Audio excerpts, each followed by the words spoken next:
Hello and welcome to Doha. This may look like a hotel room, but I'm actually inside Qatar Airways flagship first class lounge at Hamad International Airport. Tonight I'll be flying to Hong Kong on one of their Boeing 777s equipped with first class seats. I'm curious to find out how good Qatar's first class is compared to their award-winning Q-Suite business class.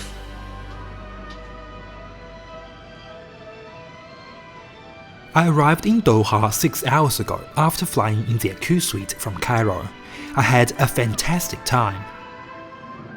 My flight to Hong Kong is scheduled to leave at 8:25 AM the following day.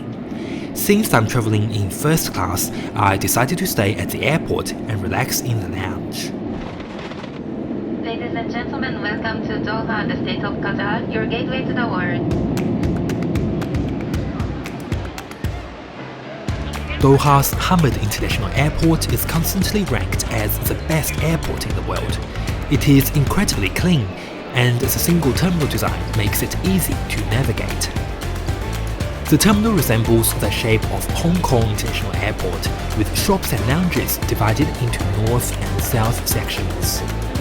The southern duty-free area had roughly 100 shops, selling everything from watches, jewelry, wines, cosmetics, books, electronics, food, clothes, and even cars. It has possibly the highest concentration of ultra-high-end shopping I've seen at any airport. Being the airline's home airport, Qatar Airways has a number of lounges here. You can use one of these kiosks to find your way. For departing passengers, there are silver, gold and platinum lounges for corresponding Qatar, Oneworld and Virgin Australia frequent flyers. The two El Mourjon business lounges are for Oneworld passengers with full-fare business class tickets. Lastly, the El Safwa First Class lounge is an exclusive retreat for Oneworld first class passengers and Qatar Privilege Club Platinum members flying in business class. For transit passengers, the entrance to the El Safwa lounge is located on level 3. A Qatar Airways representative is stationed at the bottom of the escalator to verify your eligibility before allowing you to ascend.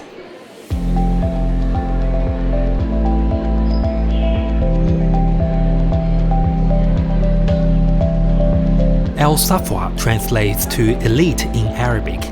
This is likely my first and only time using this luxurious lounge.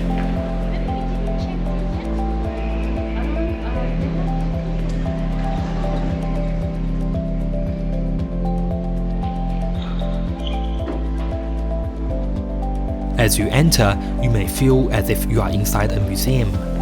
The lounge is indeed modelled after Doha's Museum of Islamic Art, and you can find a showcase of Islamic fine art installations and artifacts loaned from the museum.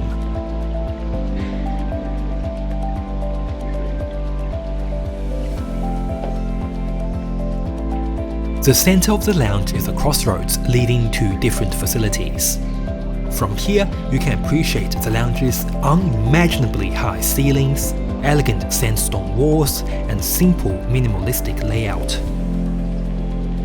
Any of the walkways is probably larger than the size of most other first-class lounges in the world.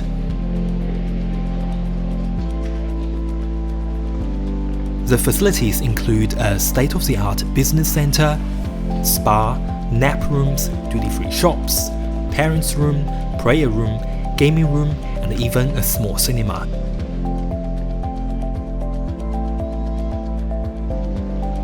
The highlight of this entire lounge is certainly this stunning water feature, which flows gracefully from the ceiling into the center of the fountain. With so many amenities on offer, the lounge seating seems almost secondary. It's spread throughout the space, so you definitely won't have any trouble finding a vacant seat. The best option for solo travelers is these semi-enclosed cubicles near the water feature. They are equipped with charging ports, chairs comfortable enough for a nap, and a great sense of privacy.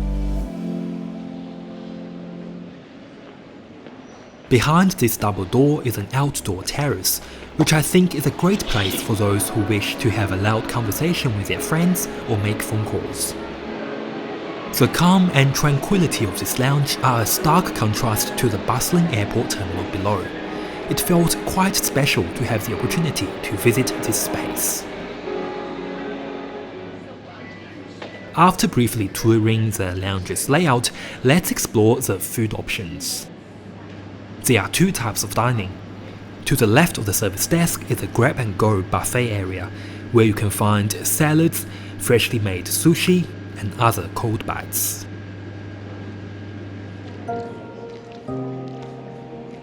The main dining room, located behind the water feature, can accommodate up to 250 people at once. Before COVID, the bar was stocked with Krug and other vintage champagnes. While this is no longer the case, the selections remain impressive, including quality red and white wines, beers, spirits, cocktails, and more. As I made my way to the dining area, I was greeted at a large brass podium and shown to a table by the window.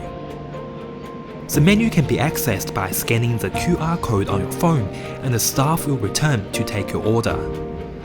The first class lounge operates 24/7. Breakfast is served from 5 to 10:30 am, followed by all-day dining from 11 am to 4:30 am the next day. Additionally, there's afternoon tea between 3 and 5 p.m. The menu is updated monthly. I began with the chicken chowder, as I always enjoy having soup as an appetizer. It resembled an Asian-style chicken and corn soup and tasted quite pleasant. As for beverages, aside from alcohol, they have teas, coffees, juices, smoothies, soft drinks, and mocktails. For the main course, I chose the Wagyu beef strip loin. It was absolutely beautiful. The steak was cooked exactly to my preference of medium, and it was juicy and tender. Since I wasn't very hungry, I skipped dessert. In general, although the menu isn't the most extensive I've seen, I found the food quite good. It's best to come with an empty belly. For those with a long layover, the lounge has nap rooms on a first-come, first-served basis. These rooms are free for 6 hours, with an option to extend for another 6 hours for 450 Qatari Riyal. Given that there are only 12 rooms in the entire lounge, they tend to fill up quickly during rush hours. My room looks like a single room at a hotel, with a comfortable bed, TV, and ensuite bathroom. You can find all the standard amenities like a dental kit, shaving pack, hairdryer, and several body products. Before going to sleep, my sixth sense told me to check my flight on my phone. Since both Qantas and Qatar are members of the One World Alliance, I could input my flight details into the Qantas app as well. It was 9 p.m. and the app showed that my 8:25 flight the next morning was cancelled. Meanwhile, my selected seat 2A had disappeared on Qatar's app. A quick check of the flight's seat map revealed that there had been an aircraft change and the new plane no longer had a first-class cabin. I immediately went to the service desk, and after several phone calls with different departments and a lengthy wait, the solution was to put me in business class. Unsatisfied with this arrangement, I began looking for alternative flights myself. I then found another Qatar flight departing in 4 hours at 1:50 am, which still had a first-class cabin. After more phone calls and waiting, I was finally rebooked onto that flight, enabling me to continue with this first-class review video. Throughout the entire flight change process, I did not receive any in-app or email notifications from Qatar. If I had not checked the app before my nap, I would have only found out about this change at boarding, potentially facing a downgrade without knowing. After sorting out my ticket and taking a brief nap, I have less than an hour before boarding my new flight. The Al Safwa Lounge is situated on the south side of the terminal, while my flight departs from gate C53 on the north side. To save time and effort, Hamad International Airport operates a 772-meter-long futuristic cable liner. The train is arriving at Northbound Station. The journey takes approximately 90 seconds and is remarkably quiet and smooth. A notable feature of the north side terminal is the orchard, an indoor tropical garden spanning around 10,000 square meters. This area, opened in late 2022, boasts a curved glass roof and is filled with greenery sourced from sustainable forests in Southeast Asia. Hamad International Airport currently has around 41 contact gates and 65 remote stands, which means passengers on many flights are required to use a shuttle bus to reach their aircraft. C53 is a remote gate. Boarding commenced roughly an hour before departure. I was instructed to wait for the dedicated business and first class bus after the economy class passengers had boarded. However, as I wanted to film the empty cabin, I boarded the bus with the economy class passengers. The aircraft taking me to Hong Kong is a Boeing 777-300ER, but not all seats on Qatar's 777s are the same. In business class, some feature Qatar's award-winning Q-suites, while others have mini-pods, also known as dinosaur seats due to their older design. Moreover, Qatar leased 2 former Virgin Australia Boeing 777s and maintained their Super Diamond seats. And my aircraft today is one of the 4 planes leased from Cathay Pacific.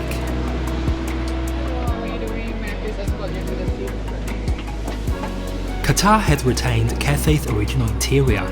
The business class is installed with the Saffron Series 2 seats in a 1-2-1 layout.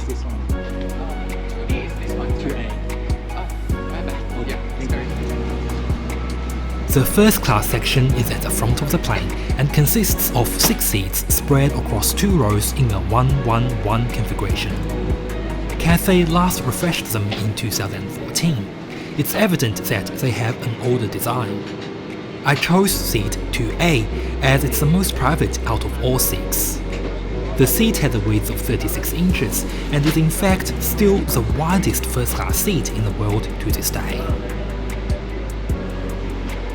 There are no overhead compartments in first class, making the cabin a bit more spacious.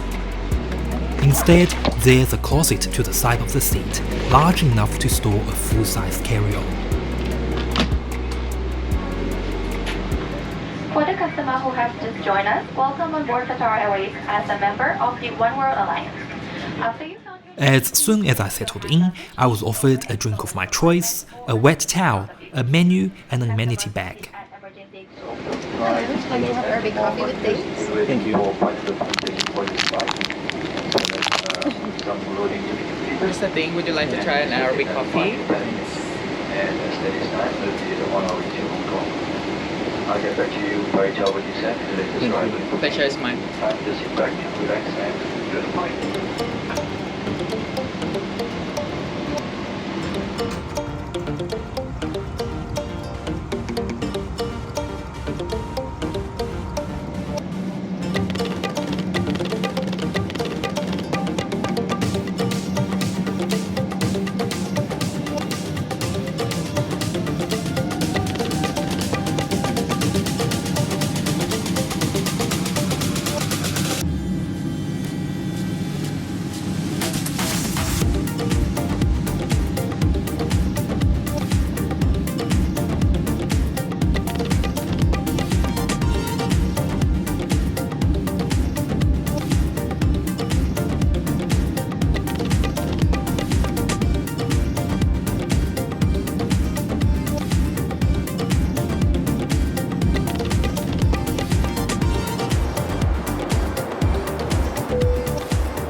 There are only 3 passengers in first class this morning.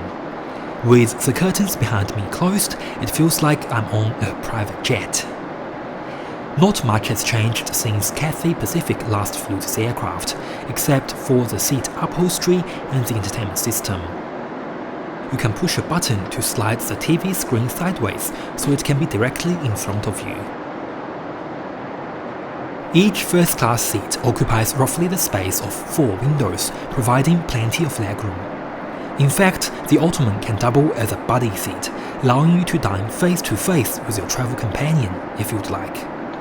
The tray table is hidden inside the console below the window and is one of the largest I've seen.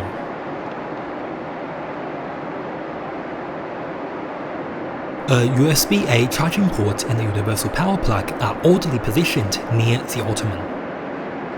On the left side of my seat, there's a TV remote with Qatar's branding and a 4.3-inch LCD seat control pad still in Cathay Pacific's logo. In front of them is an enclosed storage compartment large enough to store headphones. 2 adjustable reading lights are on either side of the seat, providing ample lighting even when the cabin light is fully dimmed. Underneath the TV, there's a shelf stocked with a bottle of water and noise-cancelling headphones.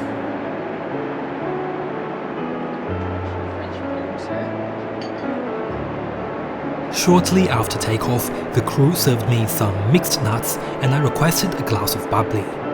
At the same time, they inquired if I would like to order something to eat. Qatar offers dine-on-demand service in business and first class, which means you can order anything on the menu at any time. On selected flights, you can also pre-order a meal online from 14 days to 24 hours before departure. This is the pre-order menu on my original 8:25 AM flight.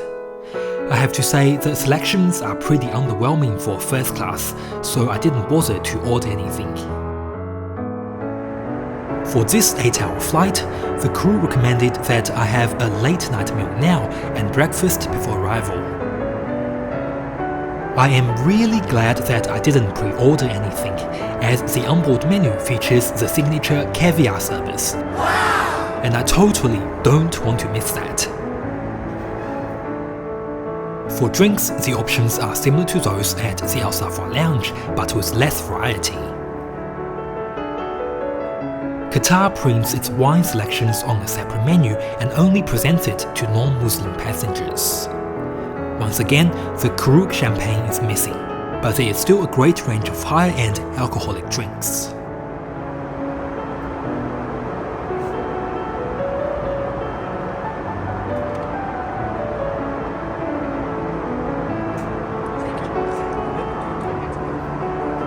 I adore Qatar's table setup.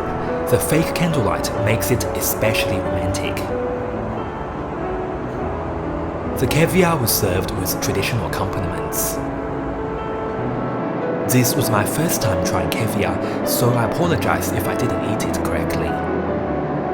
The caviar has a briny, buttery and slightly fishy taste, and the tiny, jewel-like eggs popped in my mouth instantly, releasing a burst of flavor that lingers on my palate. The simple accompaniments, like the blinis and creme fraiche, really allowed the caviar's flavors to shine. I enjoyed the experience.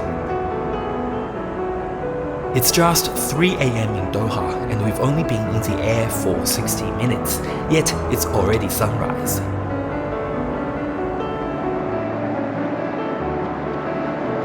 After clearing my table, the crew offered to make the bed for me. 36 inches equals 91.4 centimeters. You can see how wide it is. When fully flat, the seat is 81 inches or 205 centimeters long. It's essentially the size of a single bed.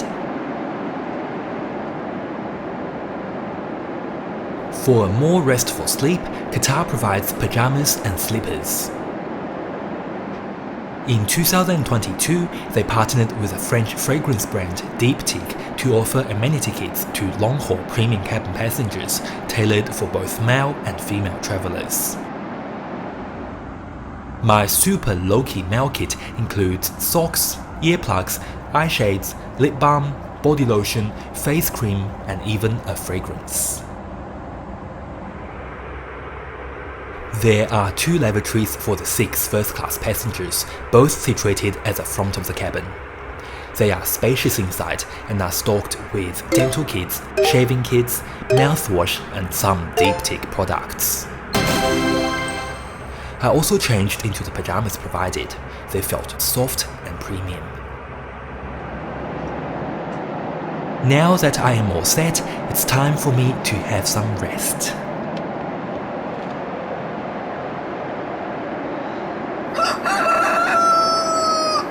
I had an uninterrupted 4-hour sleep. This is the most comfortable bed I've slept on in the sky. Since I was awake, the crew offered me a drink. I asked for an espresso with a cookie. That shot of coffee was absolutely necessary. I felt refreshed and ready to explore the entertainment system. The TV screen is 18.5 inches in size, which is petite for first class. It's actually 3 inches smaller than Qatar's own Q-Suite business class. It is touch sensitive, but isn't the most responsive one I've used. The award-winning Oryx One system provides over 3,000 entertainment options, with plenty of movies, TV box sets and games to choose from. There's even a dedicated section that introduces Qatar Airways to first-time flyers.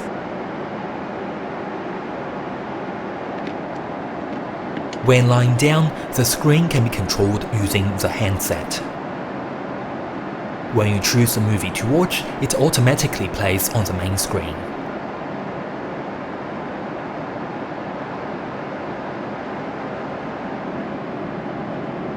The aircraft is equipped with Wi-Fi, and even in first class, I still had to pay for it. It was reasonably priced at $10 for the entire flight, and the connection speed was fast. I uploaded a video to my Instagram story within a minute and could instantly play YouTube videos without any delays. If you choose not to pay for internet access, you can still use it to check the weather forecast and view the in-flight menu on your device. We are less than 2 hours from landing, and I requested a glass of mixed fruit smoothie, ordered breakfast, and was given a wet towel to freshen up. To begin, I had the seasonal fresh fruits. They all tasted fresh and sweet. The pastries in the basket were all warm. I noticed that Asian dishes always make a strong appearance on both Qatar's lounge menu and onboard menu. Therefore, for the main course, I opted to try the wok fried noodles with teriyaki chicken. I have to say, the chicken was a little dry. I believe adding some sauce would improve it. The noodles were quite authentic, with plenty of chilies and spring onions. It was a great dish to help me stay awake.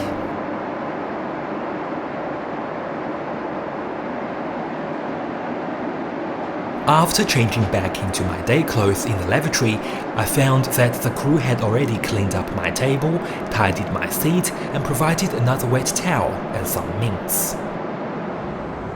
An hour before landing, I received one last wet towel and some luxury Swiss chocolate.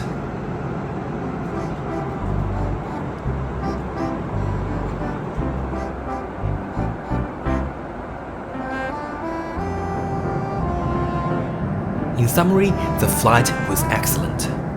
The most memorable parts of the journey for me were the Al Safwa lounge experience and the Caviar Service on board. While the seat, compared to the Q-Suite, is dated and lacks an enclosed door, the bed is much softer. The relatively small first-class section allows the crew to provide a more personal service, and sitting in the second row made me feel quite secluded.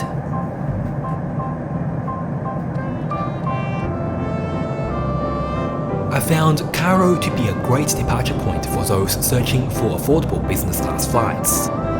I was able to find flights such as Gulf Air to Singapore via Bahrain for $1,200 Australian, Oman Air to Denpasar via Muscat and Kuala Lumpur for 1,400 Australian dollars, and Royal Jordanian to Sydney via Amman and Bangkok for 2,200 Australian dollars. I booked my flights just 3 days before departure, and based on the exchange rate at that time, it cost me around 2,200 Australian dollars to travel from Cairo to Hong Kong in first class. I believe it was an amazing deal. Unfortunately, the price has since increased to 6,500 Australian dollars for the same journey.